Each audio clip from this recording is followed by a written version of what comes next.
Peut-on travailler 7 jours sur 7 dans les boulangeries? On a appris qu'un boulanger avait écopé d'une amende. Moi, j'ai été impressionné par la vitesse à laquelle il a été finalement sanctionné. Et puis, c'est vrai, le montant de l'amende, parce qu'on voit un État qui a du mal à faire respecter la loi pour les grandes entreprises. Ouais, on parle des cigarettiers, on parle même de la loi, vous savez, de l'égalité salariale entre les hommes et les femmes qui n'est pas respectée, alors que la loi date de 45 ans.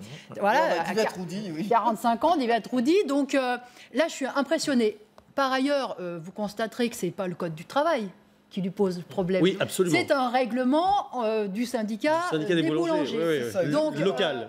Si j'ai bien compris, en fait, ils essayent d'éviter de se faire une concurrence sauvage les uns les autres. Ils ne peuvent pas effectivement travailler 24 heures sur 24, donc ils essayent de réglementer un peu leur profession. Bon, moi, honnêtement, je ne veux pas me faire l'arbitre de tout ça. La pression qu'ils subissent, c'est la pression de la concurrence, c'est la pression des plus gros, là, en l'occurrence, des centres commerciaux, c'est la pression des banques, c'est la pression des propriétaires immobiliers, parce qu'il faut qu'ils louent. C'est peut-être toutes ces pressions-là en même temps.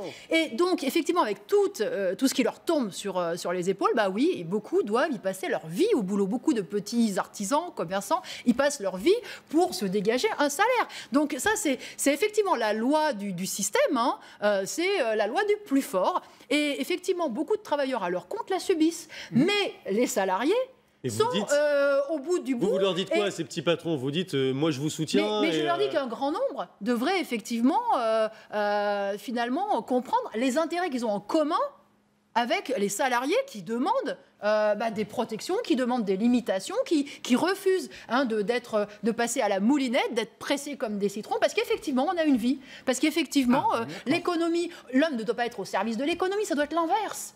Voilà, tout simplement. Donc moi, j'espère que beaucoup de ces... Enfin, malheureusement, la réalité, c'est qu'ils sont engagés dans un... c'est comme les agriculteurs. Comme les petits agriculteurs qui travaillent 7 jours sur 7. Voilà, qui travaillent 7 jours sur 7, mais qui de toute façon travaillent en fait pour Monsanto, qui travaillent pour les grands, les Lactalis ou les banques, ou pour les banquiers. Bon, mais en même temps, ils sont petits patrons. Donc, en fait, ils se battent pour leur truc. Ils sont quelque part piégés par le système. Moi, mon camp, clairement, c'est effectivement les travailleurs salariés, ceux qui sont dépendants d'un patron, qui doivent obéir aux ordres. Et là, moi, je suis absolument pour qu'il y ait des limites très claires, que je suis contre cette généralisation du travail du dimanche, parce que même quand on nous dit que c'est au volontariat, la réalité, c'est qu'il y a des pressions pour dire oui, parce que vous savez très bien que quand on est une femme, qu'on cherche un boulot, on ne peut pas dire non à son patron. Donc, voilà.